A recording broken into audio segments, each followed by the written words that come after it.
Here are the first 16 wrapped. Here's 3 more.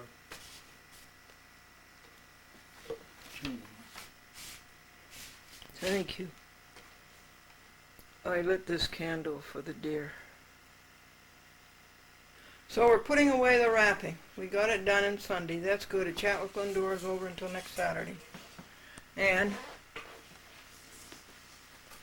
here's the hard work. I would say this took 8 hours. Certainly took all of Sunday after church. That's 37 of them. 37 videotapes. 37 cable TV systems. So the day starts with unjamming an audio tape. For a long time I've questioned, Sony makes a lot of good products, but for a long time I've questioned the way they manufacture tape, videotape, and audio tape. Way back to the Sony Porta Pack and the half-inch reel-to-reel. And they put a coating on the tape, and as the tape sat there, the coating stuck, and it ruined your tape, and it ruined your record, it ruined your archive. Isn't that something?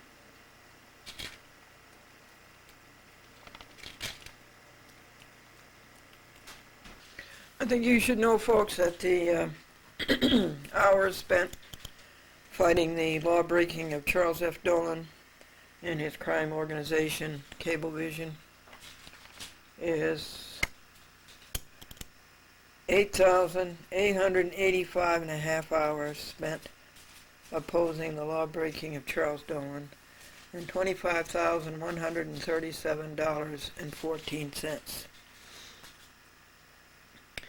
The pages in this file are 33,466, 84 volumes of Dolan law-breaking, 10 file drawers of Dolan law-breaking, and 954 mailings. This does not include the 15 or 20 videotapes, for instance, to Cablevision systems. Dolan and his people have told 2,391 lies. It started on Veterans Day, Armistice Day, in the year 1993, and this account was closed on yesterday, December 8th. That's 9 years and 1 month.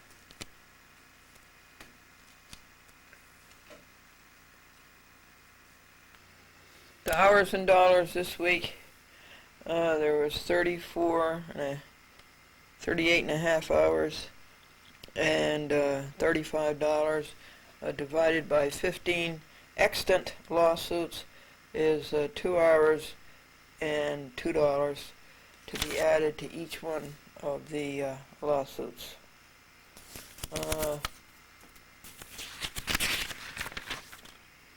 New York City Parking Violations Bureau, Public Access in the District of Columbia, the street cleaner in New Rochelle, Everett, and a cop named O'Rourke, and a sergeant named Kelly, a gross lying and stealing.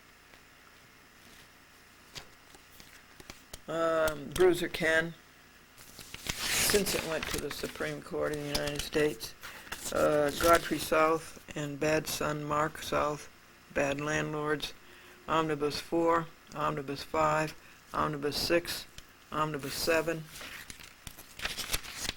Omnibus 8, Omnibus 9, Omnibus 10, Omnibus 11, Omnibus 12, Omnibus 13,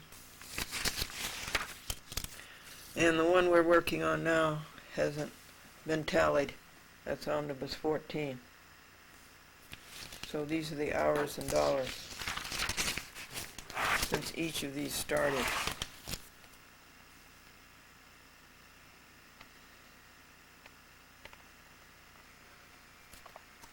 Here are the omnibus lawsuits. Glendora versus Calabrese, Third Circuit Judge, Second Circuit Judge.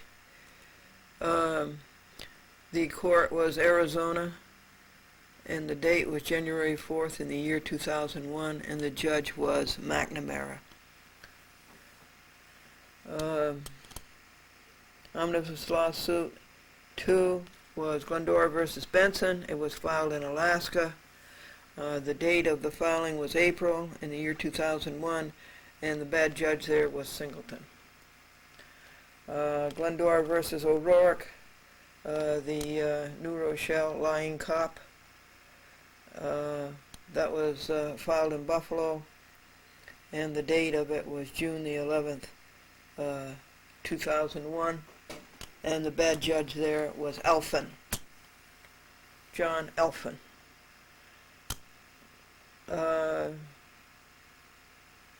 Omnibus 4 was Glendora versus John Walker, the Chief Judge of the Second Circuit, filed in Hawaii. The date of the filing was July 2001, and there never was a judge. They're out doing luau's in Hawaii. They don't have courts. United States District Court. Omnibus 5 was Glendora versus the Mount Vernon crowd, who let the Adams mover steal Glendora's furniture. And it was filed in Wyoming on August the 31st in the year 2001, and the bad judge there was Johnson. Omnibus 6 was Glendora versus Robinson, a bad judge in the United States District Court, District of Delaware. It was filed in the Northern Marianas on September year 2001. The bad judge there was Munson. Omnibus 7 is Glendora versus Cunningham, who is now fired from Cablevision, who, like a drunk, took a chat with Glendora off of TV in Yonkers, Harrison, Portchester, New Rochelle, Pelham, Yorktown. It was filed in the United States District Court in Nevada in November of 2001. The bad judge there was Pro, who was an amateur. Omnibus 8 is Glendora versus Munson, filed in Oklahoma, United States District Court in December of the year 2001. The bad judge there is Freot. We're still fighting him. Omnibus 9 was Glendora versus McCasey. Very, very, very bad judge in the United States District Court, Manhattan. It was filed in the United States District Court, Minnesota, on January the year 2002, and the bad judges there were Davis and a crank named Lebedoff, a magistrate. Omnibus 10 was 240 pages, Glendora versus Dolan, filed in the United States District Court, Cleveland, Dolan's hometown. It was supposed to be filed in February, but it didn't get done until May of the year 2002, and the bad judge there is Patricia Gaughan, G-A-U-G-H-N, and she is gone. Omnibus 11, Glendora versus Walker and Hogan, filed in the United States District Court, Charleston, West Virginia, in March of this year. The bad judge there was Copenhagen, and his accomplice was a magistrate named Stanley, Mary Stanley. Omnibus 12, I reserve on that one. Omnibus 13, Glendora versus Freot, filed in Atlanta in May of this year, and the bad judge there, we haven't got a judge yet. It's in the hands of a bad magistrate who is a teacher's helper. Don't count for anything. A magistrate named Schofield, E. Clayton Schofield. We're doing a 372 judicial misconduct and disability complaint against him. Those are the omnibus lawsuits. The idea is that at the first of every month, like in the 1st of January, you sue all of the people who violated Americans' rights.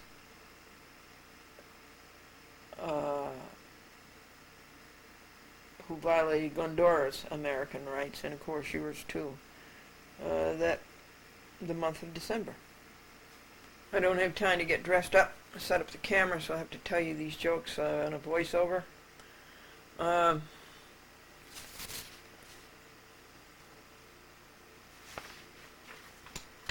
The customer in the restaurant said to the waitress, "What kind of ice cream do you have?" And she said, "Vanilla, chocolate, and strawberry." And he says, "You sound hoarse. Do you have laryngitis?" She says, "No, just vanilla, chocolate, and strawberry." And what do report cards teach a mother and a father? You don't have to lift weights to raise dumbbells. And why was a little shoe crying? Because his mother was a sneak and his daddy was a loafer. And what did the woman say to the taxi driver? "Driver, can you back up 2 miles? Why?" "I don't have enough money to cover this." And why does a mother call her son Halley's Comet? He doesn't come around except for every 72 years. A woman walking down the street looked into the window of the haberdashers, and there was a sign in there, "Sale on shirts for men with 15 to 16 necks." And she said to her friend, "That's too many necks for a man to have." The honeymoon couple came home, and he said, "Dear, we have to settle down to business now. Are you want to be the president or the vice president?" And she said, "You can be both, dear. I'll just be the treasurer." Teacher, how do you spell rose? Boy. B-R-O-S-E. Teacher, there's no B in rose. Boy. Well, there was in the one I smelled.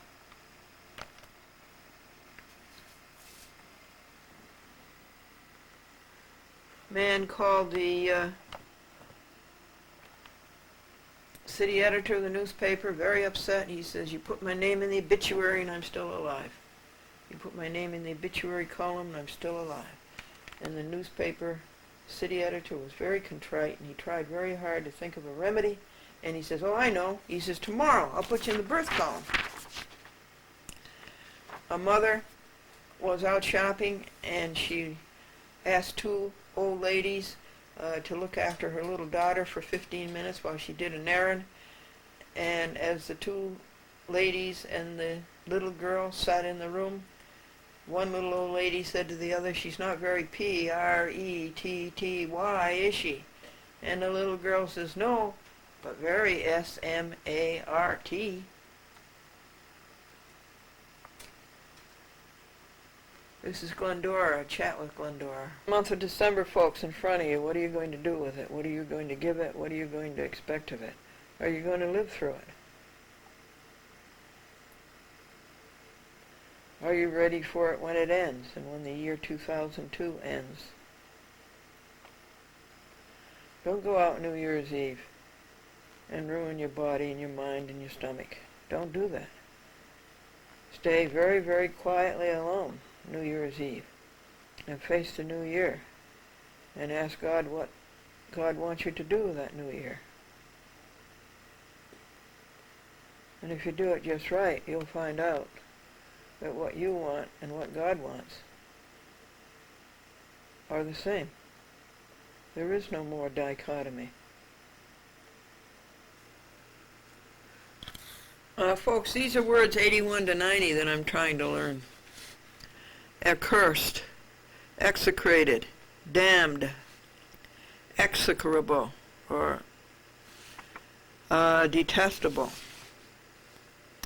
Aceldama, the scene of the suicide of Judas, Acts 1, verse 18. Aceldama, any scene of bloodshed. Acephalus, headless, hence without a leader. See, the Greek word for head, is something like cephalus, or cephala or something. And a means without. So acephalus means headless. You're without a head. Acerbate, from the Latin word acer, which is sour. And acerbate is to sour, or to embitter, or to irritate. And that's where we get our word acerbity. Harshness, bitterness, severity of language. And acerose is needle-shaped like a pine tree, like a Christmas tree, which should not be cut down. You should have man-made Christmas trees in your house, and you should leave the trees where they are. Acerose, needle-shaped, having a sharp, rigid point, as the leaf of a pine tree, or as some people's heads are acerose. Succent, turning sour.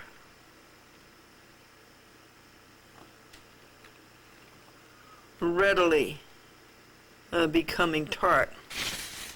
86th word is Acades, a faithful companion of Aeneas in Virgil's Aeneid. You remember that in school? Hence, a faithful friend. Acades, or Acades. Virgil, how do you spell Virgil? It's V-E-R-G-I-L. 87, achieve. You say, oh, well, this is a common word, but it's the meaning that's so nice. To carry to a termination, to bring to a successful conclusion, to perform. Do you have things you want to bring to a successful conclusion? Synonym, accomplish, consummate. Antonym, fail, fall short. 88, Achilles, the hero of Homer's Iliad, who became the Greek ideal of youthful strength, beauty, and valor. The ideal of youthful strength, beauty, and valor. That's Achilles. Achilles tendon, the strong tendon joining the muscles in the calf of the leg to the bone of the heel. Achilles was fatally wounded by Paris, who shot an arrow which pierced Achilles' heel, where alone Achilles was vulnerable.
I think that I saw a dog murder a deer and chew the deer up.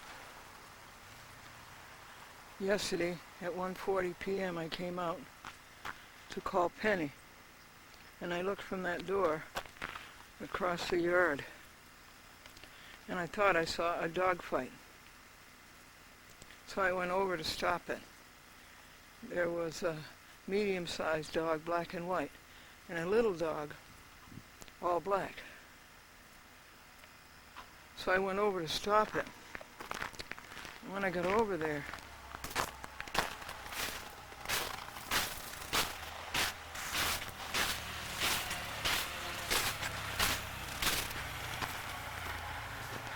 the dog looked up and started to bark ferociously at me. And then both dogs ran as fast as they could that way.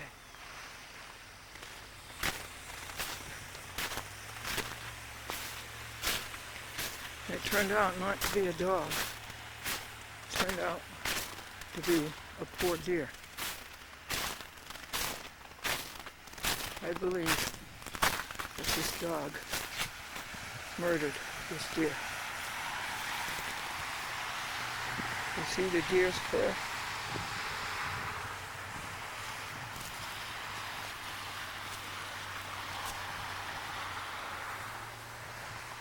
I care, dear. I'm sorry it happened, dear.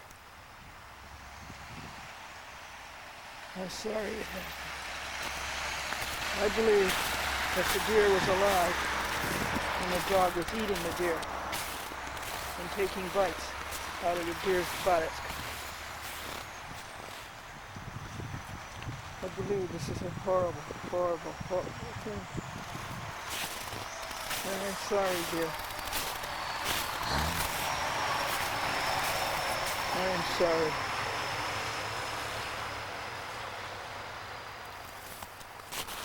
I feed them. I feed them every day. Last night, the food was gone. The night before, it wasn't. You suppose this is one of the ones I was feeding?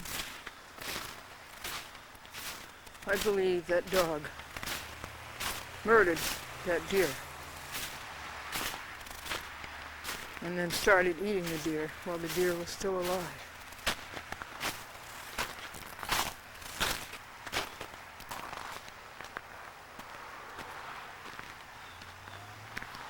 The question is, the deer, of course, was heading north. And that, I think, is where they live, up there in the north part of the woods. The question is, why couldn't the deer outrun the dog? Had the deer been injured? Was the deer disabled in any way?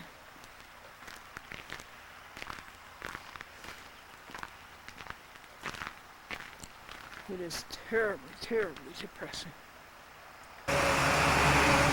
They're on their way, folks. And then we bought $42 worth of stamps for 2 weeks from today. And another $18 worth of stamps for January sometime.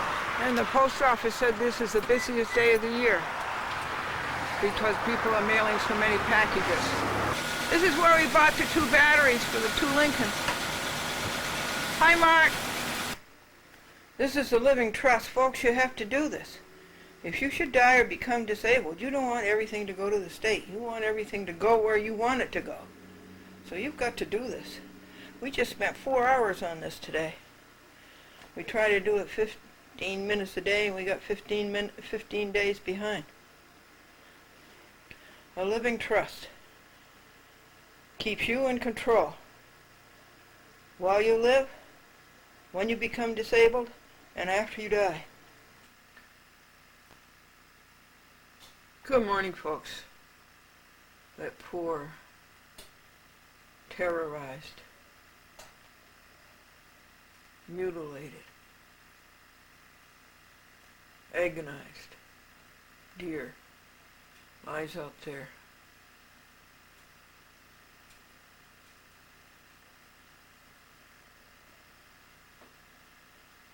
Decaying.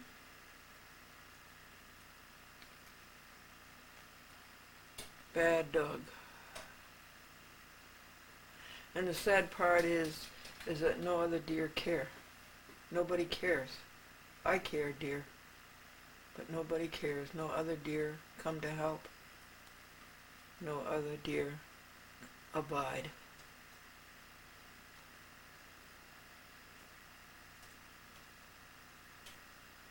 When other helpers fail and comforts flee, abide with me.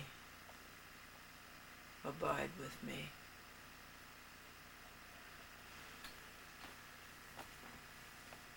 I made a judge and a magistrate in the United States District Court in Minnesota on Glendora versus Munson, another crooked judge and several other, Walker and Hawaii and a whole lot of other judges. I made a complaint, an American's cry. I cried out, and I complained that they were unable to, that their conduct was prejudicial to the effective and efficacious administration of the United States courts, which business is justice, and that they were unable to fulfill all of the duties of their office. And I made that complaint, as Congress gave us the right to by Section 28, 372C1, to complain to the Judicial Council of their circuit, and their circuit is the 8th Circuit in St. Louis. And what I wrote about them was the truth. And what I wrote about them was fact. But it gets into the hands of a circuit judge named D.R. Hansen. And first of all, he covers up their names. That's first glaring greeting of collusion. So he covered up their names, and I certainly took exception to that. And I wrote what I think of it.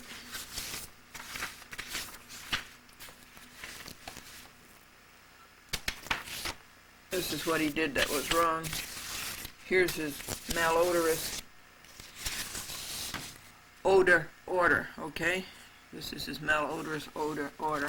And here's a letter from the clerk, Michael Gantz, saying that I have to file my petition to review this order no later than 30 days from the date of their filing, which is November 13th. That would be December 15th.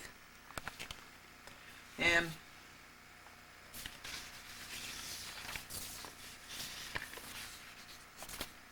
this is what I have to say about this atrocious incest. You know, here you have a bad judge judging his other bad judge buddies, and it completely renders meaningless the whole process of a judicial misconduct complaint. So I say that it's totally unacceptable, that it drips with cover-up and collusion, that Congress made no such law. Their names are Michael J. Davis and Jonathan G. Lebedoff. John Doe, that's disgusting. That's an insult to America. This is just as much the public will stand. There's just so much the public will stand. Isn't that right, folks? And they say this is a judicial complaint against a United States District Judge and a United States Magistrate Judge. See how vague they are and how collusive they are? The complaint appears to relate to the dismissal of a civil action brought by complainant, that's Glendora, for failure to state a claim. That's a lie. Floyd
I made a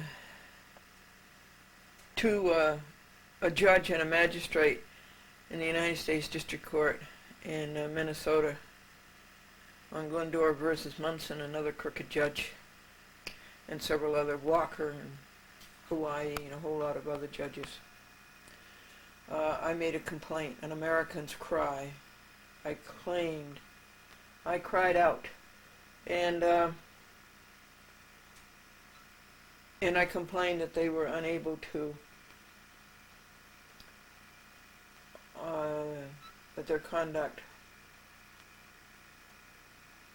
was prejudicial to the effective and efficacious administration of the United States courts, which business is justice, and that they were unable to fulfill all of the duties of their office. And I made that complaint, as Congress gave us the right to by Section 28, 372C1, to complain to the Judicial Council of their circuit, and their circuit is the 8th Circuit in St. Louis. And what I wrote about them was the truth, and what I wrote about them was fact.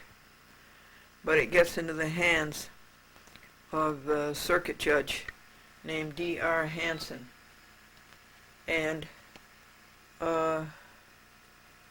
first of all, he covers up their names.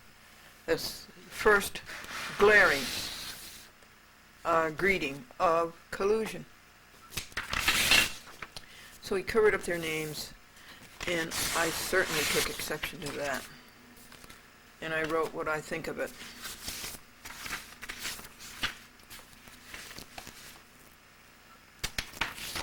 This is what he did that was wrong. Here's his malodorous odor order, okay? This is his malodorous odor order. And here's a letter from the clerk, Michael Gantz, saying that I have to file my petition to review this order no later than 30 days from the date of their filing, which is November 13th. That would be December 15th. And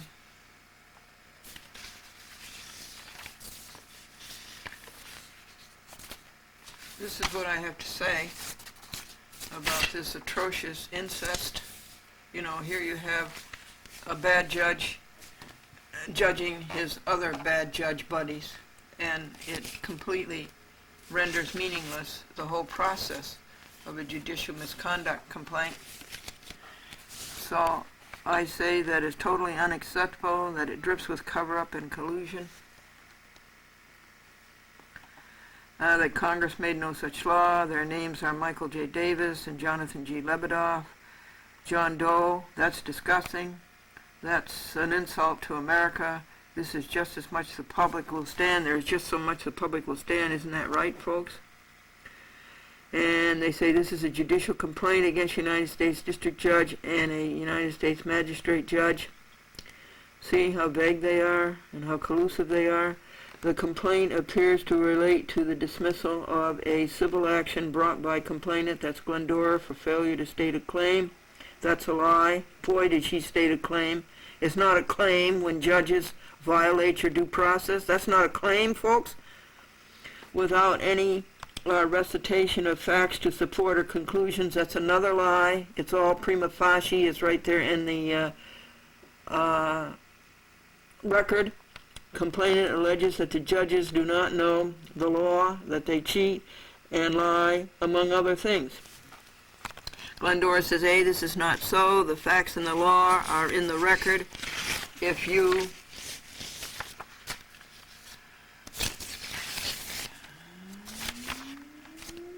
there's a whistle. Do you hear it? That means trouble. That's a fire whistle. If you take time to read it, if you would do your homework, you would know this. Say they. The crux of the complaint seems to be that the dismissal of complainant's case was an error, and how, and it was abuse of discretion. The complaint also alleges that the complainant did not consent to have her case decided by a magistrate judge pursuant to Title 28 U.S. Code, Section 636. It is far from clear. Glendora says that's because you did not read the record. It is far from clear from the complaint whether the case was actually decided by the magistrate judge pursuant to 636B2. They're just plain dumb. They know very well it was, which requires consent of the parties, or whether the magistrate merely provided a report and recommendation to the district judge, which is allowable without the parties' consent pursuant to 636B1. Now, regardless, it still violates Glendora's constitutional right, she says, to an Article 3 judge. Glendora has just reread her complaint. You are not dealing with it, just as you did not deal with the record. Say they, the complaint refers to both the magistrate judge and the district judge as failing to prove that the complainant's case was frivolous. Well, so you address it. You try to prove that it's frivolous. For those of you tuned in late, this is a 372 C1, Title 28, judicial misconduct and disability complaint about two judges in Minnesota District Court.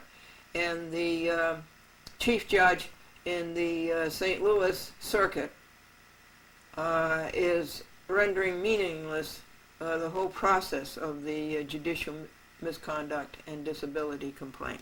Rendering it meaningless. You know, what is it when a judge doing the judging is as bad as the judge being judged? Say they, to the extent that the complaint takes issue with the dismissal of her case, including whether the case was frivolous, the complaint goes to the merits of the... Hold still, folks.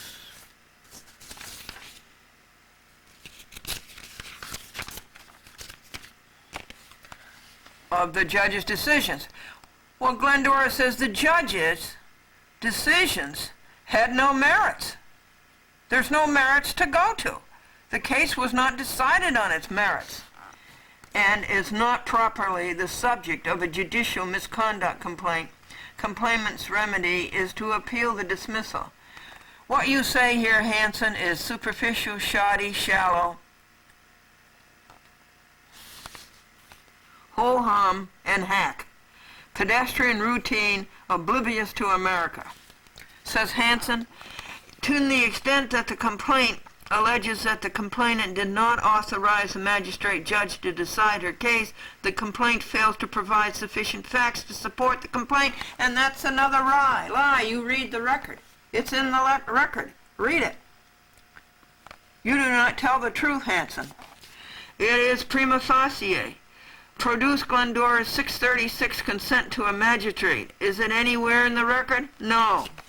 Complainant states that she is sending a copy of this judicial misconduct complaint to Senator Leahy, administrative of the U.S. courts. That's a euphemism for Meekum. He does nothing about administering the U.S. courts. And a matter of justice, which pickets U.S. courts of appeal, and the House Judiciary Committee. Well, she also reported it on TV in Oregon, New Mexico, New York, Connecticut, and New Jersey. Let me find the last page here.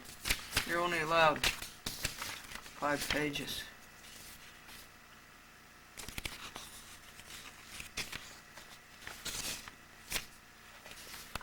Now listen to this. Is this not Gestapo? Is this not anti-American? While the complainant certainly has a constitutional right to complain to others about conduct she believes to be wrong, complainant is cautioned that the statute providing her with this special forum in which to raise judicial misconduct complaints explicitly provides, quote, that all papers, documents, and records of proceedings are related to investigations conducted under this subsection shall be confidential and shall not be disclosed by any person in any proceeding. Title 28 U.S. Code Section 372C4. Emphasis added. Glendora says this is Gestapo. You should be ashamed. This is un-American. This is unconstitutional. I wish I had the money to test this in the United States Supreme Court. This is censorship. Title 42 U.S. Code Section 1983 and Section Civil Rights and Section 1985 conspiracy. No other circuit has ever done anything this bad. What do you do when the judge who is doing the judging is as bad as the judge being judged? Says Hansen.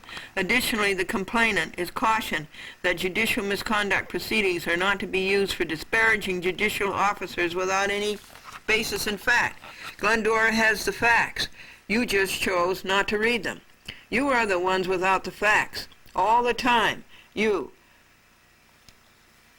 exude these cheater papers with, quote, no basis in fact. Okay. Oh, this you're allowed more. This is a petition for review, if I ever submit it. The complaint is dismissed. See Title 28 U.S. Code Section 372 C 3. Good Lord. A 1 and 2. Rule 4C 1 and 2 of the rules governing complaints of judicial misconduct and disability of the 8th Circuit. Well, Glendora says grounds. Yeah, give me the grounds, please. Like Lebedoff and Davis, it's no grounds. It is bias. It is conclusory. It is without factual basis. It is without legal basis. It is dictum. November 8th, 2002, signed David R. Hansen, Chief Judge, United States Court of Appeals for the 8th Circuit in St. Louis. And it wasn't filed until November 15th, a week later. And Glendora says, shame on you for writing such a bad paper. America weeps. They died in vain. I'd rather be a patriot than a traitor. Dated December 2nd, 2002, Anno Domini, yours in truth, Glendora. Now, I've thought about this, folks. I listened to God about this. You know, we're doing God's work. God can't stand this kind of thing.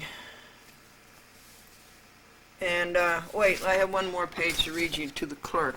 Michael Gans, he says, I urge you to read carefully your copy of these rules. Glendora says, I don't have one. You did not send me one. And why do you make believe I have a copy? Glendora demands a jury trial on this. The public has to know just how far you people have strayed from what America is supposed to be. We should have a jury trial on this, folks. You should not put your receipt date, 30 days, within receipt of your letter. You should say it shall be postmarked no later than December 15th. Glendora has no control over how long yours gets to her, nor hers gets to you. Even the United States Supreme Court knows enough to say, postmark 30 days from such and such a date. Okay, here's the answer. I'm not sending this to them. Here's what I'm asking instead. To the Judicial Council for the 8th Circuit regarding judicial complaint, or JCP, whatever that stands for. Judges crooked and perverted, I think. Number 02046. Well, at least they've had 46 of them in the year 02. In re complaint of John Doe. Isn't that sickening? Oh, that is so sickening. And this is an application. Glendora requests D.R. Hansen show cause why she should not have a 60-day extension to January the 15th, 2003 to decide if she will petition the filing of November 15th, 2002. This January 15th, 2002 refers to the date Glendora mailing is postmarked. The United States Supreme Court knows enough to designate due dates, by the mailer's postmark date. Who knows how long it would take the United States Postal Service to deliver a mailing? Dated December 10th, 2002, yours in truth, Glendora. Chat with Glendora. Box 416, White Plains, New York, 10602. Well, a 60-day extension would be to February, so I'll have to change that. And I also say, please send your rules. The rules that they have for these complaints are nothing but an obstruction of justice, folks. Okay. Now, here's a $1 bill, and here's a $100 bill. Oh, and look at this, a $1,000 bill. Ooh, look at that. Isn't that fun? In the early days of television, they wouldn't let you show money on TV. They stopped that. I remember the $2 bill, $50 bill. I remember one of those that got spent yesterday. And look at this, a $500 bill. They did used to have $500 bills, and I do remember them.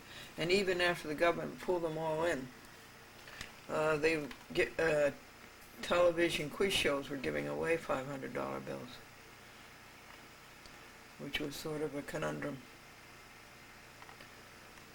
And it takes so long to enter the mileage on the 1980 Lincoln, the mileage on the 1990 Lincoln, 93 Lincoln, the checking account, the taxes. You know how much taxes you pay a year? Do you keep track of it? You pay something like $2,000 or $3,000 in taxes as far as purchasing articles at stores, like a sweater, like food. And then keeping track of how much money's in the checking account, the ATM, and then entering in the diary the date and what was purchased and how much it cost, and at the end of the week adding up the in and adding up the out, and then taking, that's the business, and then personal, you have to keep them separate, and then taking each entry from the diary and putting it in the end of the month column. You know, that means sorting it out, putting all the clothes entry under clothes, all the groceries entries under groceries. And then you have to go to the end of the year and put in how much was spent for each column, you know, like groceries for that month. And that's 8 pages long. That's so much work, keeping the finances book. Here's the envelope to D.R. Hansen, U.S. Court of Appeals for the 8th Circuit, 1111 South 10th Street, St. Louis, Missouri. There are bad people out there in St. Louis, in the U.S. courts. Bad. I had that experience with Jackson. Oh, she was awful. In the United States District Court, St. Louis. I asked the waitress, what kind of ice cream do you have? And she said, vanilla, chocolate, and strawberry. And he says, you sound hoarse. Do you have laryngitis? She says, no, just vanilla, chocolate, and strawberry. Why does the mother call her son Halley's Comet? He only comes around every 72 years. What do report cards teach a mother and a father? You don't have to lift weights to raise dumbbells. And why was the baby shoe crying? His mother was a sneak and his daddy was a loafer. What did the woman say to the taxi driver? She says, Cabby, can you back up 2 miles? I don't have enough money to cover this. A woman walking down the street looked in the haberdasher store window, saw a sign that said, on sale, shirts for men with 15 to 16 necks. She says, that's too many necks for a man to have. The honeymoon couple came home and said, now dear, the man said, now dear, we're going to have to settle down to business. Do you want to be president or vice president? And she said, well dear, you can be both. I'll just be the treasurer.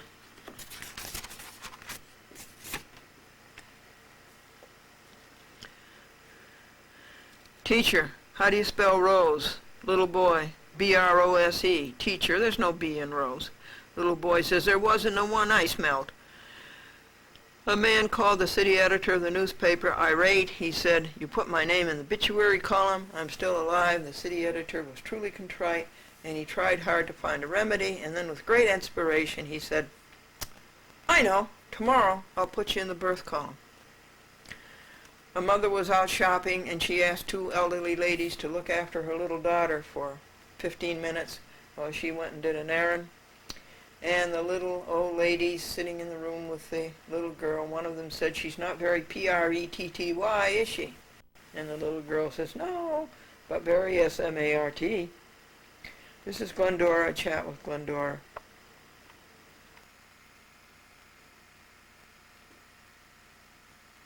This is my prayer, God. Please stop all cruelty to animals. Please stop all cruelty to animals. Folks, back in November of the year 2000, Charles Dolan would not let me see the books, records, and minutes and the shareholders list of Cablevision. And I was a shareholder, and I had every right to see them. He broke two laws. Well, he broke a lot of laws, but the major ones were the New York State Business Corporation Law and the Law of Corporations of Delaware. And so, since that's between two states, I sued him in federal court, Glendora versus Charles Dolan. And the judge on that was Sue L. Robinson. And she betrayed America. She turned her back on America. She turned her back on you and all your rights. And so I filed a judicial misconduct and disability complaint against her. And you have to do that in the circuit in which the district court is. And the United States District Court in Delaware is in the Third Circuit in Philadelphia. And so I wrote the complaint, judicial misconduct and disability, and it lands into the hands, of course, of the chief judge of the Third Circuit, who is worse than Robinson. His name is Becker, Edward Becker. And he writes back a no-nonsense, vapid, insipid, crooked paper, and so I'm refuting that. And I direct it to the clerk of the court, Marshall Walden, United States Court of Appeals for the Third Circuit, 601 Market Street, Philadelphia. 1. Glendora petitions the Judicial Council for review of the Chief Judge's order of November 18, 2002, pertaining to the judicial misconduct and disability of Sue L. Robinson of the United States District Court, Wilmington, Delaware. Further, Glendora does not want you wantonly wasting citizens' tax money, sending her letters, certified mail, return receipt requested. First-class mail will do fine. And if you are going to use certified mail, return receipt requested, you are required to send one by regular mail. And you sent Glendora 2 of these expensive mailings, one in White Plains and one in Hopewell. Glendora does not cheat. She doesn't make believe, like many judges and clerks, that she did not receive it. The Hopewell address is okay for this winter. 3. Her reasons for petitioning are affixed here to yours in truth, Glendora.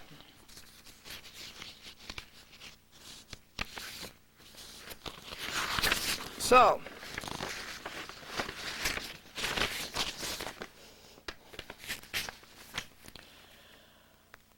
they say Glendora, Box 69, Hopewell, New York, and I say use a designated address, Glendora, chat with Glendora, Box 69, Hopewell. Now, under penalty of perjury, Glendora tells you the truth, the whole truth, and nothing but the truth, and always has, so help her God. And you people do not. You people being the judges and the clerks. Confidential. Honorable Sue L. Robinson, Chief Judge, United States District Court, J. Caleb Boggs, Federal Building, Lockbox 31, 844 North King Street, Wilmington, Delaware. That's where the Marshalls and the Pinkertons, right? acted like Gestapo and wouldn't let Franklin and me into the courthouse. Now, regarding in the matter of a complaint filed under 28 U.S. Code, Section 372, judicial complaint number 31 in the year 2002. Dear Chief Judge Robinson and Glendora, they put us in the same box. Enclosed, please find a copy of a memorandum opinion in order entered today in the above entitled case. Any petition for review of this decision, which might be filed, must be filed in this office by December 18, 2002. Okay, so just as soon as it's read to you, it's all ready to serve. Rule 5B, Rules of the Judicial Council of the Third Circuit governing complaints of judicial misconduct and disability. Also enclosed is an order addressed to the complainant, moi, directing her to respond as to why she should not be enjoined from filing further complaints pursuant to 28 U.S. Code Section 372. We're getting a little too hot there, aren't we? Yeah, they're getting a little uncomfortable, aren't they? Somebody's holding up the mirror to them, right? They just don't like that. A response to that order must also be filed by December 18, 2002. Very truly yours, Marsha M. Waldron, Clerk, and Bradford A. Baldus, Senior Legal Advisor. See, they break so many laws, these judges have to have a lawyer around to get them out of it if they can. Memo endorsed by Glendora on November 26, Tuesday, Judicial Council of the Third Circuit. Let me show you this rubbish. Let me show you how your taxpayer money squandered. Profligate, dissolute, reprobate, abandoned.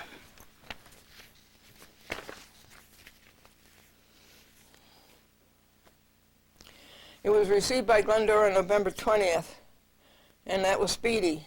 It was filed on November 18th. Present, Becker, Chief Judge. What's the rest of your name? Well, it's Edward R. Good thing I knew it. He's not going to tell you. This is a complaint filed pursuant to 28 U.S. Code, Section 372C, against a United States District Judge, respondent. Now you see they avoid giving her name. I will give you the name right out loud. It's Sue L. Robinson. This complainant is a losing plaintiff in a civil rights case. And when they say that they cover up their name, I think that's collusion right away. That's collusion. What do judges ask jurors? Are you able to make a, what do they say to jurors? An unbiased, a decision? And Glendora says the case was Dolan's violation of New York State Business Corporation.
See, they break so many laws, these judges have to have a lawyer around to get them out of it if they can.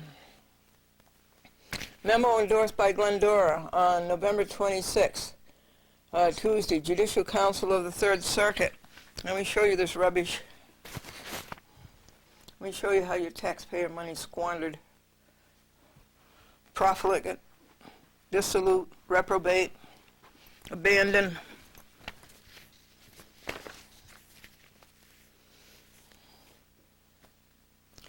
It was received by Glendora on November 20th, and that was speedy. It was filed on November 18th. President Becker, Chief Judge. What's the rest of your name? Well, it's Edward R. Good thing I knew it. He's not going to tell you.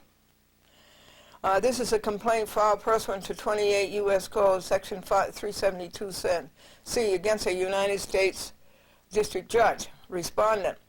Now you see they avoid giving her name. I will give you the name right out loud. It's Sue L. Robinson. This complainant is a losing plaintiff in a civil rights case. And when they say that they cover up their name, I think that's collusion right away. That's collusion. What do judges ask jurors? Are you able to make a, what do they say to jurors? An unbiased, a decision? And Glendora says the case was Dolan's violation of New York State Business Corporation law and Delaware law corporations. You do your homework as deficiently as Robinson. Dolan violated these laws 107 times, refusing to show Glendora the books, records, and minutes.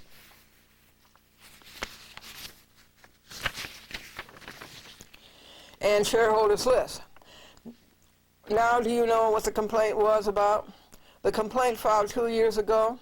Dolan violated the laws in 2 states, so it went to federal court. Now, why did Dolan refuse to open the books?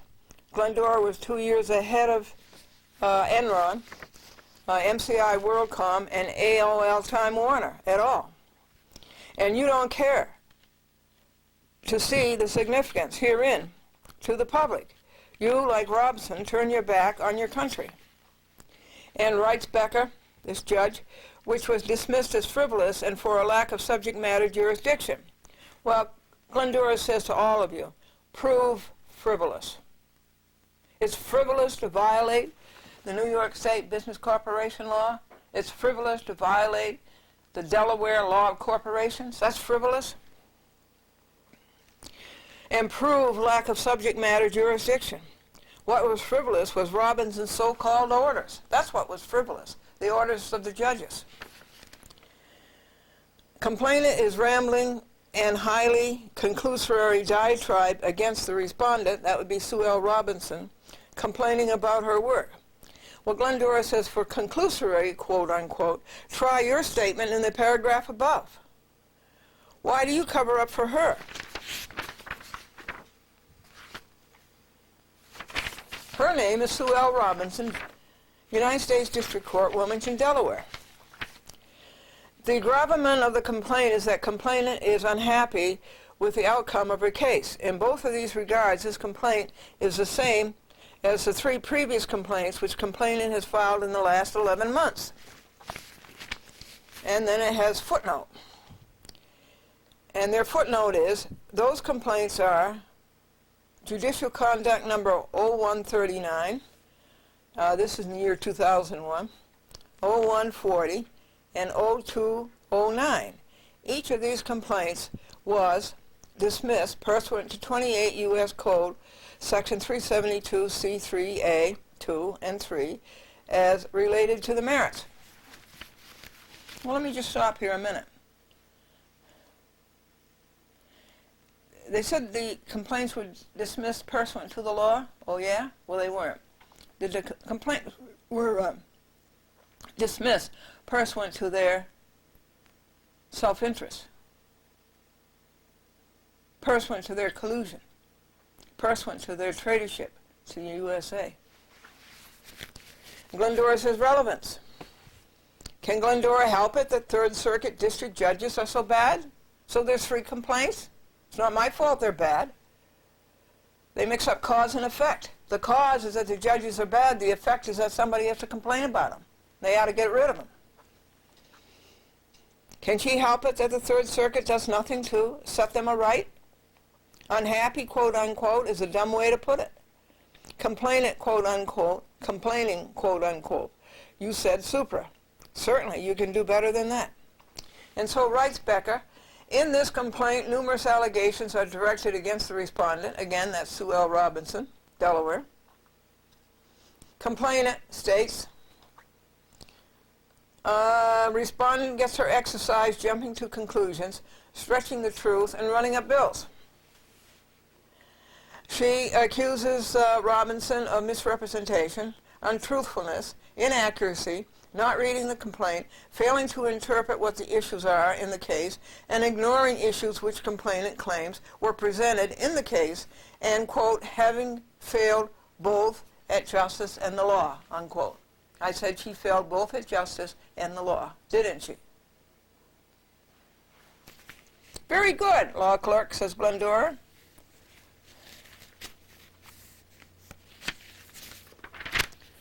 The old boys will get you a $100,000 a year job in some long and huge law firm. Now, says Becker, the complainant also addresses some gratuitous insults at the Third Circuit. Well, Glendora crosses out gratuitous insults and puts in truths about the Third Circuit. It is unclear, however, whether she is addressing the court or the circuit's judicial council, or both. I say it is unclear, but that's only to them because they can't think straight. And Glenn says both are equally bad.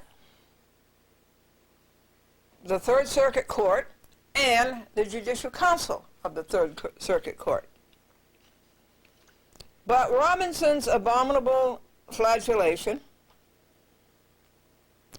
forces, oh, wait a second. She quotes Glendora as saying that Glendora loathes, abhors, detests, and despises the Third Circuit, quote unquote. But Robinson's abominable flagellation forces Glendora to come back. A record has to be made. Glendora continues, the Third Circuit, lower and appeals, is worse than Robinson. In other words, the U.S. Court of Appeals is worse than the U.S. District Court. As Glendora has stated, where do you go when the judge doing the judging is worse than the judge being judged? She concludes with a flourish, says Becker, quote, quoting Glendora, aren't you people worn out by now by your fudging, your masquerade, your charade, and betrayal to the USA? Now Glendora says to the law clerk, this is a good quote, law clerk. You did okay. The judicial misconduct statute, says Becker, provides a remedy if a federal judicial officer has engaged in conduct prejudicial to the effective and expeditious administration of the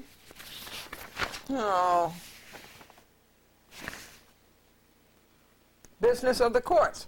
This is Title 28 U.S. Code 372C1.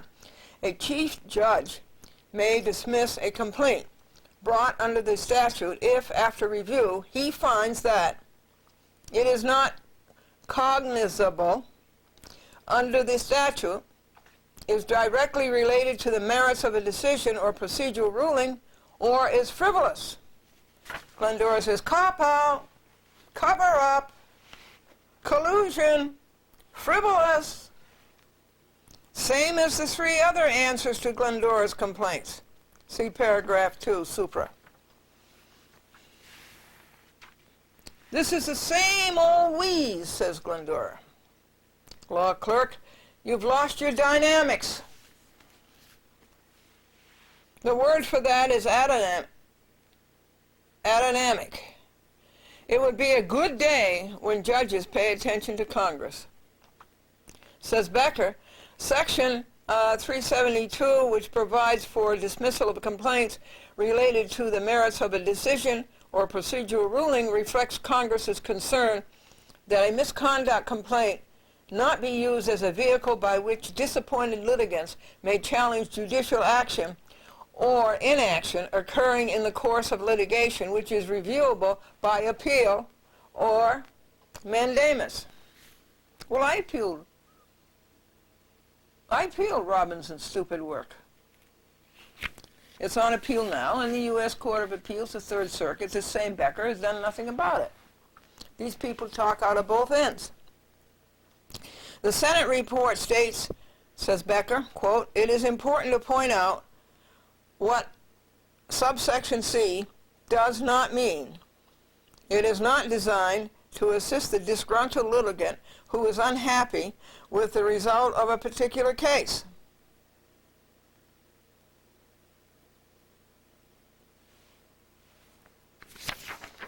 Page 8. Well, Glendora says, prove unhappy. Go ahead. You got to prove unhappy, Becker. Prove it. Prove disgruntled. Go ahead, Becker. Prove it. Address your duty to protect America from bad judges instead of being another. Says Becker, having analyzed the complaint, I find that the complainant's allegations are directly related to the merits of respondents' decisions or procedural rulings. Glendora says, you unabashedly eschews those that are not. M. Becker says, the complaint must be dismissed under 28 U.S. Code, Section 372. And Glendora says, this is non sequitur. You have no case. You did not prove your case. It's all conclusory. It's all dictum. The only thing Glendora said left is to pray harder for you in church. It's sad to see a Homo sapiens squander his raison d'etre. Or, I guess I should be raison d'etre. To the extent that complainant alleges matters which are not germane to, he says respondent, I say to Robinson's, stewardship of complainant's case, which is Glendora versus Charles F. Dolan, or which reflect on her abilities, this would be on Robinson's abilities, thoroughness, ethics, or honesty, those allegations are highly conclusory. And Glendora says, lie. It's a matter of record. It's not conclusory. Why don't you read the record, Becker? Why don't you read the record? Why don't you tell the truth for once? Says Becker, contain no suggestion of corroboration in the record. Glendora says, read the record. Tell the truth. And what is conclusory is Becker's order, so-called order. Hardly rises to the level of an order. And do not appear, says Becker, to have any basis in fact. Glendora says another lie.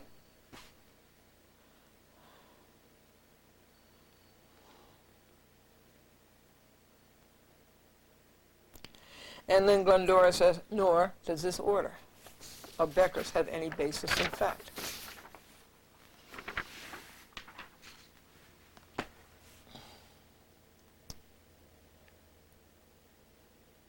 Hence, the complaint is legally frivolous. And Glendora says, hence, this so-called order is frivolous and illegal. And is also, Becker says, subject to dismissal under 28 U.S. Code. And Glendora says, you should be dismissed. 372 says Becker, accordingly, and Glendora says, no, not accordingly. It's totally non sequitur. Accordingly, says Becker, the complaint is dismissed pursuant 28 U.S. Codes 372.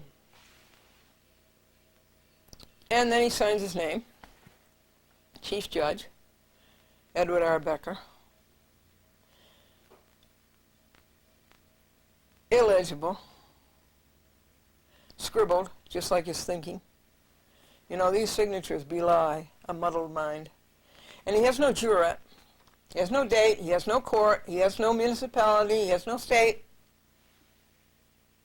And Glendora says, oh, and he says, he puts his signature down and says, Chief Judge, and Glendora says, of what? He doesn't tell us. So Glendora says this is abandoned, profligate, dissolute, and reprobate. What do you do when the judge doing the judging is worse than the judge being judged? You have fallen so deeply into the pit of double-crossing America that you cannot extricate yourself. Dated December 1st, 2002, Anno Domini, yours in truth, Glendora. A chat with Glendora. And here is their crazy certified mail return receipt requested. Very, very expensive, like $3, a little more than $3, okay? And there's no need of that. And they send 2 of them. They send 2 of them. And they don't send one by regular mail. And that's the law. When you send out certified return receipt, you have to send one by regular mail. Okay. Now, here comes his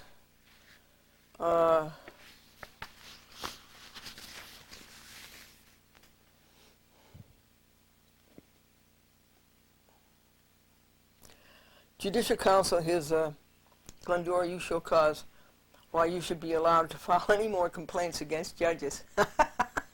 Isn't that a riot? Can you believe that this is the United States of America?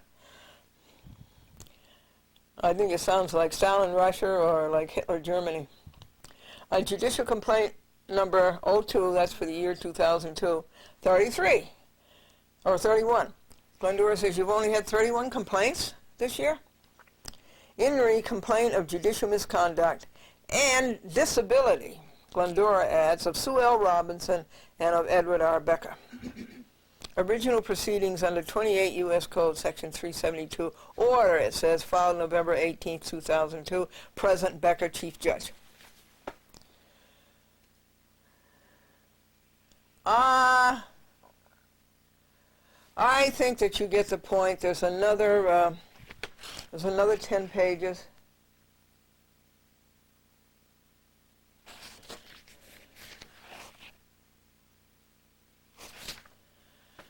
Well, let's try a little more of it.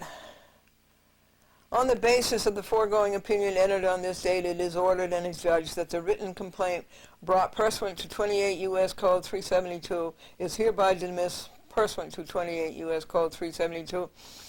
And Glendora says that's frivolous. It's without meaning. This order constitutes a final order under Rule 4B, Rules of the Judicial Council of the Third Circuit governing complaints of judicial misconduct and disability. I say that such rules are an obstruction of justice.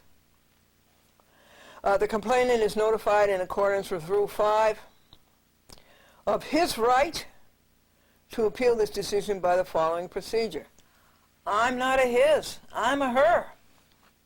It is herein appealed, Glendora says. Translated, this is, quote unquote, more of the same. You appeal it, it's incest, it's more of the same. Page 12.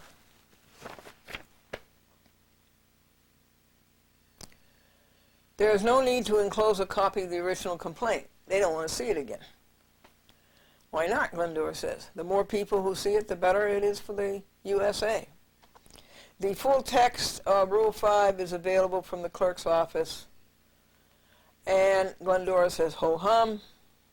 Congress made no such law. Congress makes the law in the USA, not judges. Edward R. Becker, and this is annotated and dated by Glendora on December 1st. Page 13. More of the same.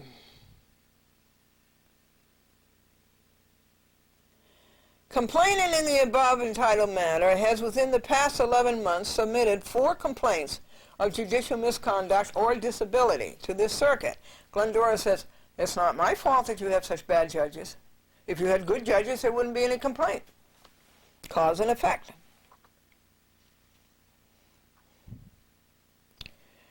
As related to the merits, they were dismissed because related to the merits. If they're related to the merits, you should do this on appeal. However, Glendora says again, you lied. Robinson's decisions and orders had no merits. So my complaint could not be based on that. And they said have instead of has, and I said bad English. Each is an indefinite pronoun and takes a singular verb. And diatribe. Now diatribe, Glendora says, is not as graphic as obloquy, objurgation, asperity, acrimony, acerbity, aberrant, abstinent, invective, vehement, and bitter denunciation, sharp berating and scolding, abyss, accursed, and ad infinitum.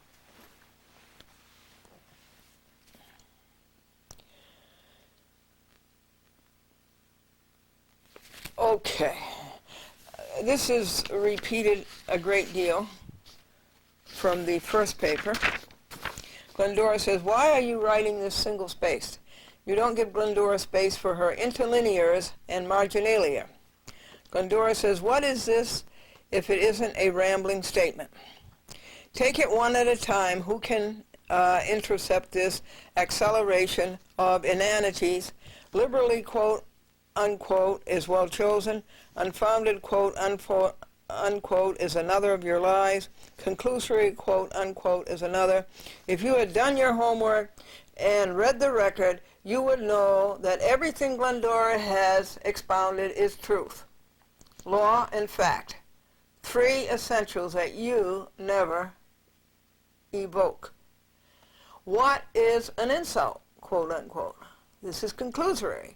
When somebody like Robinson and the Third Circuit do wrong, and somebody like Glendora holds up the mirror to them, to the same, this is not an insult, is it, folks? No, it's not an insult. What is an insult in the so-called orders, Robinson? What is an insult is the so-called orders, Robinson and the Third Circuit issue, quote, unquote. No corroboration with the record, quote, unquote, clearly reveals that you have not read the record. Give Glendora an affidavit that the chief judge read the record of Glendora versus Charles F. Dolan from start to finish in its entirety, and that Becker and Becker alone made the decision and was not improperly influenced. I want such an affidavit from the chief judge. Ibid 2 do not appear to have any basis in fact. Well, don't you think $130,000 plus, which with these judges, they get a year, $130 or more, don't you think $130,000 plus per annum entitles Americans to reality? Says Becker, for example, in her most recent complaint, which was filed against a United States District Judge, and Glendora makes notes that that judge was Sue L. Robinson, Edward R. Becker, Anita Brody. Who would be the fourth one? I have to go back and look it up.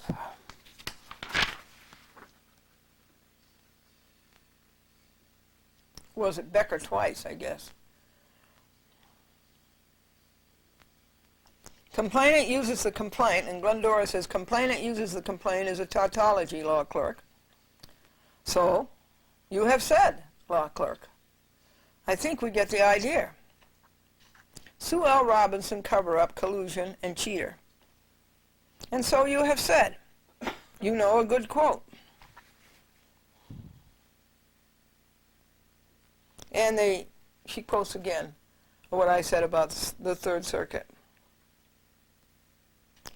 And their footnote says, those complaints have been docketed as judicial complaint number 0139, 0140, 0209, and 0231. And Glendora says, so what law was broken here? What law was broken? Their egos are busted. Glendora says, but be not despondent, Third Circuit. Bad as you are not as bad as the First Circuit in Boston. You don't even come close to being as bad as the Second Circuit in Manhattan, where John Walker, Chief Judge, is George Bush's cousin. And nobody can beat the Ninth Circuit, that's Schroeder. Nobody. And the 10th and the 8th and the 6th bungle along with their backs to America, much as yours are. And the 5th is unabashedly ignorant and dishonest. And the 4th gets more like you daily. 4th is in Atlanta, 5th is in New Orleans, the 6th is in Cincinnati, the 7th is in Chicago, the 8th is in St. Louis. To the extent that the complaints evidence a disagreement with the merits of judicial rulings, action by the Judicial Council is specifically precluded. Glendora says about this, but the judicial rulings had no merits. They were all frivolous. You lie. Becker, you lie. To continue to file repetitive complaints for this purpose after being advised that this is not a proper purpose, well, there's repetitive complaints because there's repetitive violation of Americans' rights and of the Constitution and of the statutes. A proper purpose for utilizing the misconduct complaint procedures is an abuse of those procedures, and Glendora said, Glendora did no such thing. She gave you abundant grounds of disability and misconduct. You chose to cop out, lying that it was on merits of decision, quote unquote, and therefore a matter of appeal, and that was your escape. It is you who abuses the system. You, Becker. Your record of same is full to the brim and spilling over. You don't kid anybody but yourselves. Someday, you'll have to stand before the audience of one, and you will have to stand alone. Your accomplices will not be there. Your supporting structure falls of its own weight, falls of its own evil. It is you who abuse, who put the wrong use, who put to bad use, who misapply. It is not moi. Says this clerk for Becca, likewise the filing of complaints containing scurrilous and unfounded allegations based only on conjecture and supposition also constitutes an abuse of the process. Glendora says, likewise? Is this law clerk from Brooklyn all right already? Glendora says, prove that Glendora's statements are unfounded. Prove that they are conjecture. Prove they are supposition. Everything Glendora writes is prima facie. Res ipsa loquitur. Things speak for themselves. The record is there. The record lives forever on videotape. Voila. You record, or rather, your record lives forever in the Glendora Pro Se Public Access Museum. It is you guys who abuse the process, and that's Brooklyn. Fifth Amendment. Says Becker, it appears that complainant is not only abusing misconduct complaint procedures in this circuit, but is also doing so in other circuits. The complaint form questionnaire point submitted by complainant asks, have you previously filed any complaints of judicial misconduct or disability against any judge or magistrate judge? If yes, give the docket number of each complaint. Complainant checked the yes box and said, please look them up in PACER. It is a very long list. Glendora says this is Fifth Amendment. You cannot make me incriminate myself.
magistrate judge. If yes, give the docket number of each complaint. Complainant checked the yes box and said, please look them up in PACER. It is a very long list. Glendora says this is Fifth Amendment.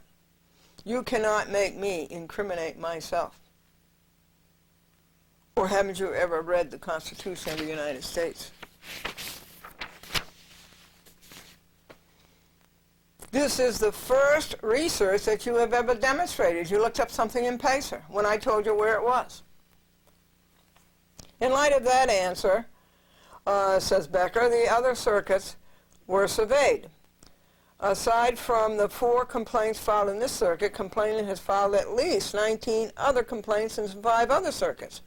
Other circuits have received submissions from her criticizing judges which did not comply with their misconduct complaint procedures.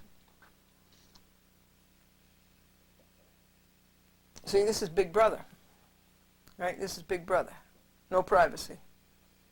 They use my name, but they won't let you use the name of the judge who's done wrong. But they'll use your name. And they have a dumb footnote to this. In addition, complainant is subject to injunctive restraints on her ability to file judicial cases in the circuit in which she lives. So you see, that's truly American, isn't it? If you do something wrong, you shut up the person who's pointing out that it's wrong. That's really great Americanism, isn't it? Glendora says, oh, come on, you say 19 complaints. It's many more than that. There are many, many more than 19 bad judges in the federal courts. You have to adjure on your own turf. This is ultra vires, going to other circuits. It does not count. It is bad-mouthing and not admissible.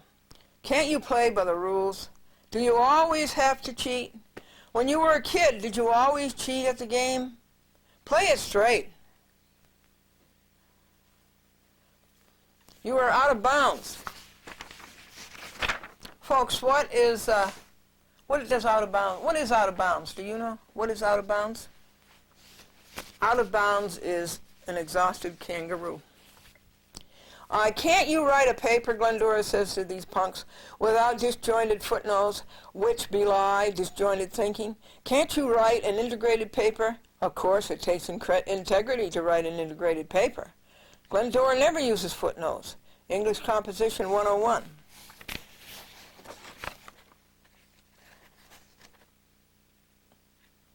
Says Becker,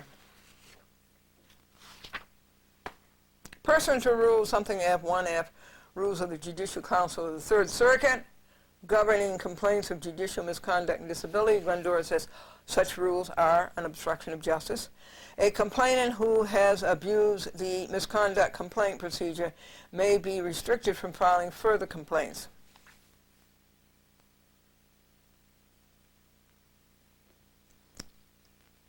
And Glendora says, it is you who has abused the process.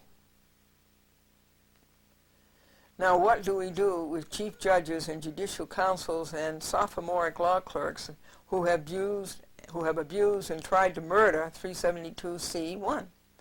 We will have to find a solution. Here is another disjointed footnote and more disjointed thinking, and Glendora will integrate it herein. The complete text of that rule is abuse of the complaint procedure. A complainant who has filed vexatious, repetitive, harassing, or frivolous complaints or has otherwise abused the complaint procedure may be restricted from filing further complaints. And Glendora says, you capitulated. Glendora wins. You're running away. This is not like George Washington, Thomas Jefferson, Benjamin Franklin, Philadelphia and Benjamin Franklin. You scurry. Glendora beat the Third Circuit. They surrendered. Now that is a great victory. A little old lady, 74 years old, poor, informer pauperous, pro se, beats the Third Circuit. They surrender. You people are so prolix. You go on and on. What did Glendora do to stimulate such an elongation of verbiage? Glendora is honored that she was called on to do such a big work, and she thanks you. Glendora inserts here for her TV viewers and museum patrons that the Third Circuit also capitulated to her using the Second Circuit's 372 form and not insisting on their own. Snicker, snicker. Accordingly, writes Becker, it is ordered, or writes his ghostwriter, sophomoric law clerk, it is ordered and adjudged by the counsel that complainant show cause why she should not be enjoined in accordance with Rule 1F from filing with the Judicial Council of the Third Circuit any further complaints of judicial misconduct or disability. Hooray! The Third Circuit is on its knees. Said rules are obstructions to justice, and Glendora has shown cause. This is apostasy. Here you take an oath to support the Constitution of the U.S., and Glendora induces you to confess in broad daylight that you violate that oath. And this is First Amendment, Title 42, U.S. Code, Section 1983, Civil Rights, and Section 1985, Conspiracy, conspiring against me. This is all treason. Hey, this is good. Maybe we can get them out now because of treason. Glendora says, please regress to paragraph 28 herein. It is not accordingly, quote unquote, it is completely non sequitur. And writes his brat clerk, any answer to this order by complainant shall be filed with the clerk of the Court of Appeals within 30 days of the date of this order. That'll be the 18th, and today is the 10th. Pending determination of this matter, the clerk is directed not to file any new complaints submitted by complainant. They've already gone ahead and done it without even waiting for Glendora to show cause. Aren't they crooked? Aren't they totally without any conscience? Any decency?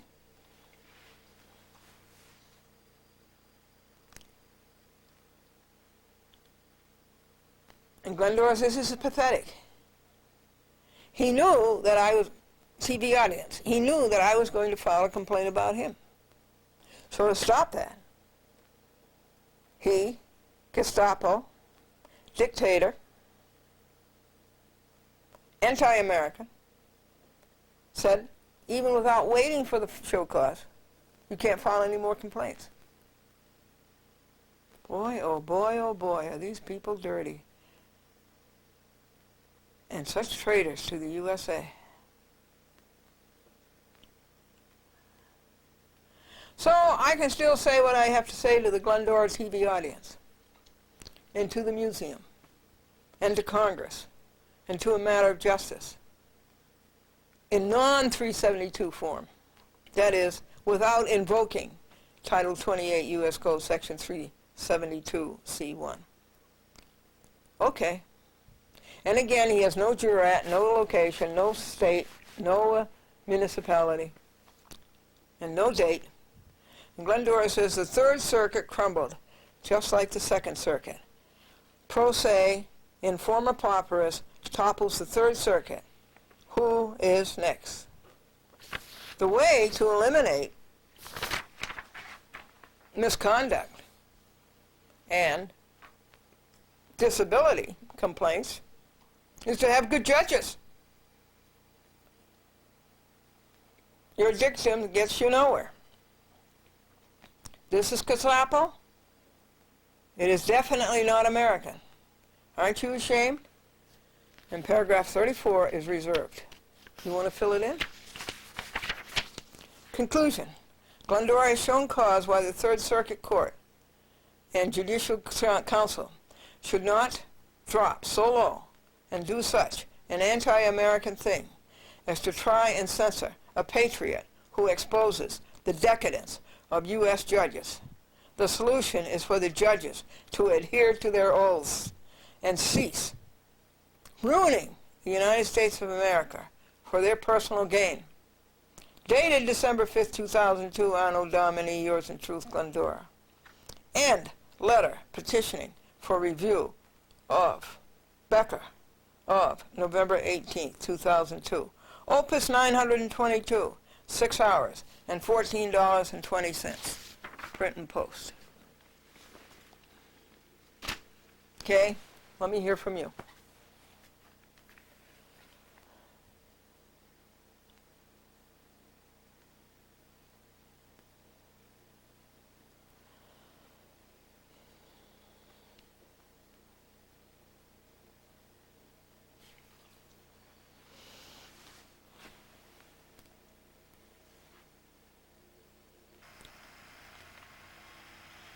My prayer is that all cruelty to animals stop.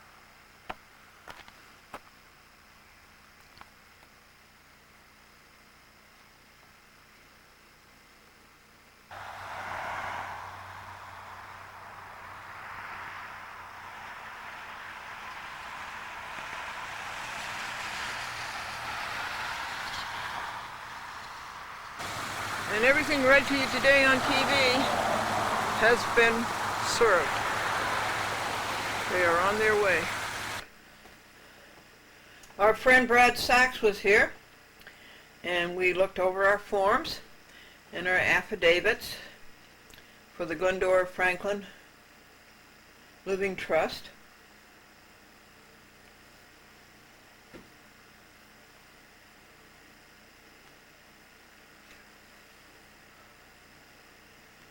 For the preservation of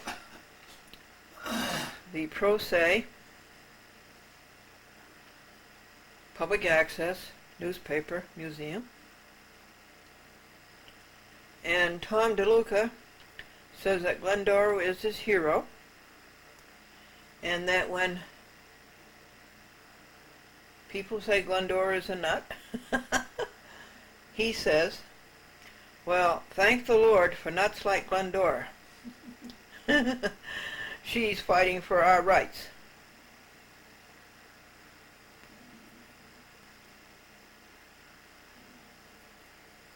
We disconnected the telephone number in Long Island, 631-425-0304. Now we just have 2 telephones.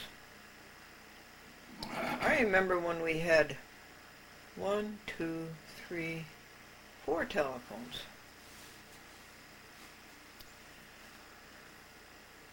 We had an avocado that was delicious. And we found Stephen Friott's address in Oklahoma City, the bad judge who did such a bad job on Glendora versus Munson, another bad judge. It's just awful. You don't get justice in the courts. Tom Marsh is a victim of it, and a new woman called me today, and she's a victim of it. And Americans for Legal Reform was out picketing the courthouse at Nassau County Supreme Courthouse.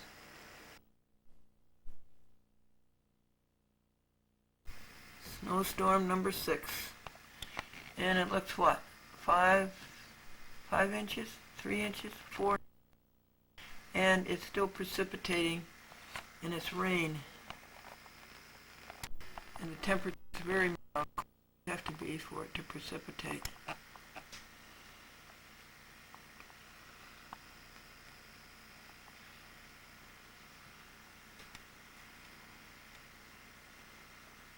The plow has been up and down the road about 6 times. I first saw it at 5 a.m. when I opened all the doors for Penny to go out.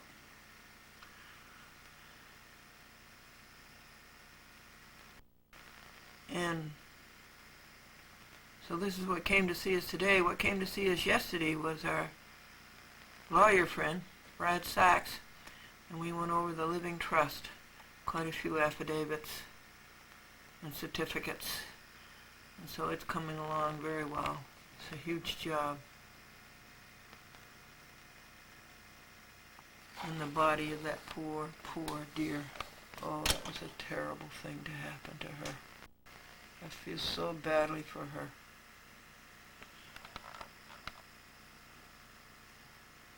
I cared, dear. Franklin is listening to his CDs. No books this week. He wants to listen to classical music. And yesterday he heard the Tchaikovsky 1812 Overture on one cassette. And about an hour or two later he heard it on the other cassette. And he says the second cassette, or CD. There's a couple of hours work out there. Want to go out, Katie? Do you think you want to go out? Yesterday we were able to catch up with the donations that have been here since November 20th. This is hospitalized veterans. So we sent each one of them $4, and there were 10 of them. This is National Wildlife. We send out pretty Christmas cards. This is terrible, the cruelty to animals. This is the Animal Protection League. The Animal Protection Institute. Oh, it's so terrible what they do to animals, all kinds of animals. So they have to have support. This, of course, is Paralyzed Veterans of America. Certainly they deserve the best.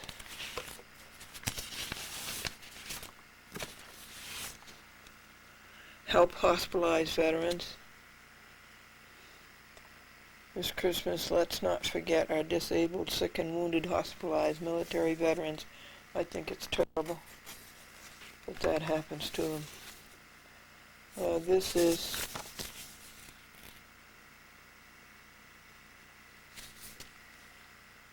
the Humane Society of the United States.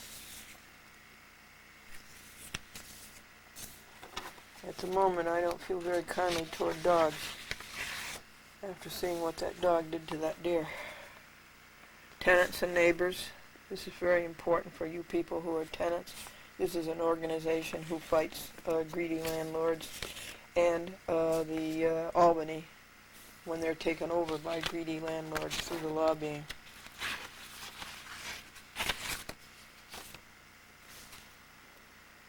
This is more landlord and tenants. So we sent them a donation for each of their letters. And this is the American Red Cross in Washington, D.C.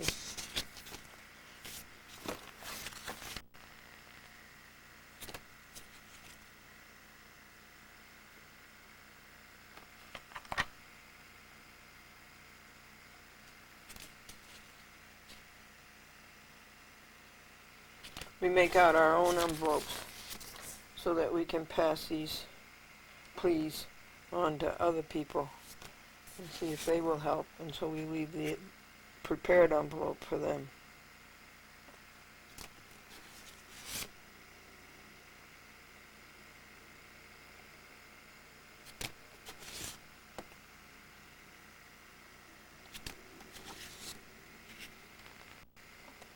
Several of these are in Washington, D.C., and I've asked them to be the local signer for a chat with Glendora in Washington, D.C.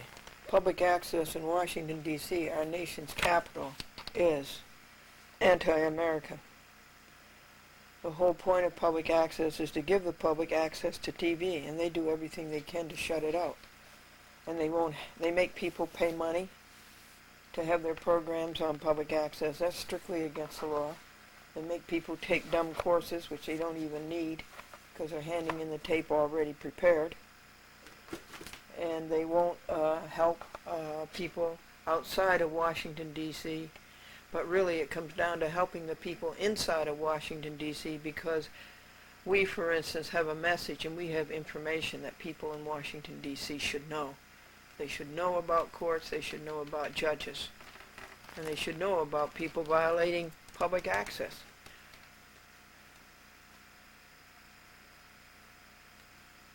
DC TV, the nation's capital, they are anti-American. Glendora asked David Horrett in Putnam Valley if he would send out application. She sent him 3 of them, the renewal, and Cablevision has not got them. Either Cablevision has lost them, which is not an unheard of occurrence.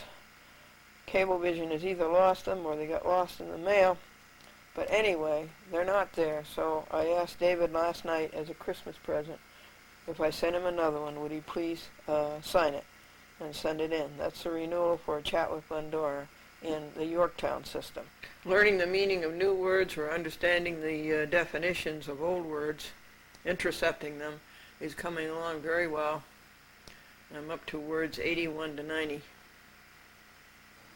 Words are fascinating and they're so useful because the words, if you get the right words, they describe exactly what's going on inside of people. And of course, outside of people in the world. We have a backup of the red calls and the green calls. The red calls is asking people if they have enough money to advertise on television, and the green calls is finding somebody with $3 million who wants to buy an ad on the Super Bowl.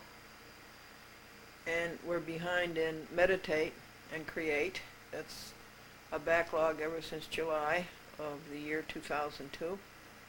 That's one backlog, and the other backlog is network television, daytime, news, and prime time, finding somebody with the money to sponsor Glendora Cheerful Look at Life, the 30 seconds of jokes on network TV. Yesterday we made candy. This is sponge candy. I want to tell you folks again about a nut fruit drink. You take your blender and you put almonds in it, half a cup of almonds, and you put 2-3 tiny carrots in it, and a half a can of pineapple juice, a cup of raw oatmeal, and 2 bananas, and you blend it. And I can't think of anything that's more salubrious than to have a drink of that every day.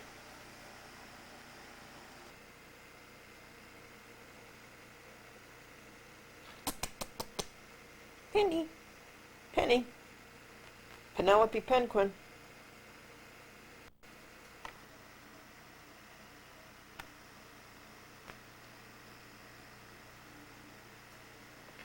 See, the camera must be focusing on something else.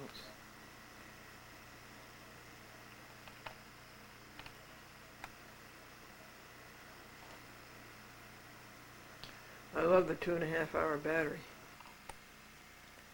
I think it's because it's on manual focus. So let's press this button. Yep, that's it. Now it's on autofocus. The autofocus and the play button are the same. So that's what it is. And also I think you can get the autofocus back by turning the camcorder off. I had to get out the box. And Penny was sitting on top of everything. And I had to get out the book. And I had to read about manual focus and autofocus. And then Penny sits on top of everything.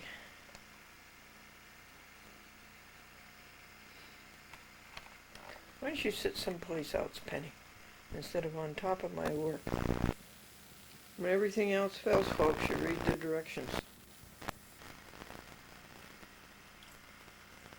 So we did some polar bear work.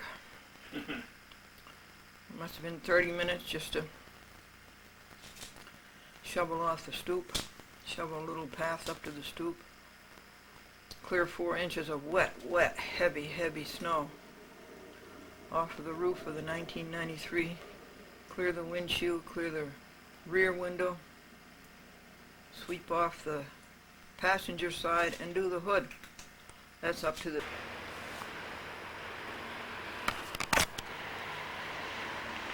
Oh, dog, look what you did to this poor deer.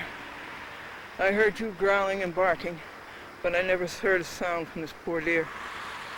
You miserable dog, look what you did.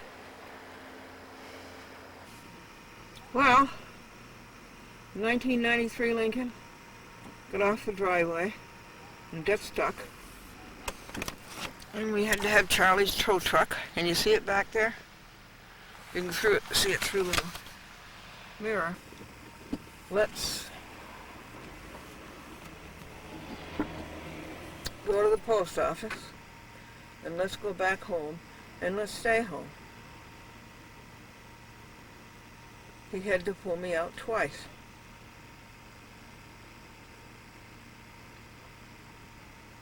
He had to pull me out twice. And it cost $48.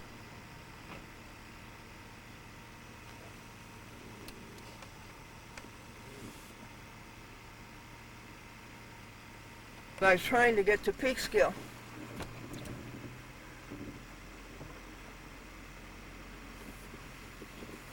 When I have a statutory right to have my program on in the time slot where I have it now.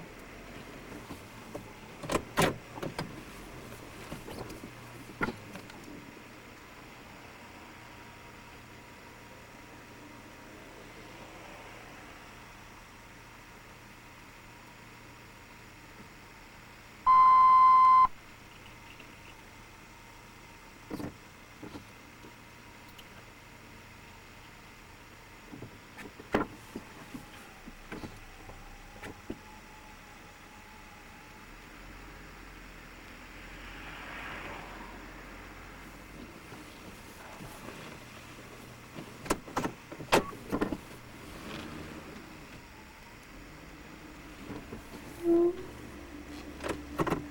did a bad thing, Mr. And this is a very bad thing.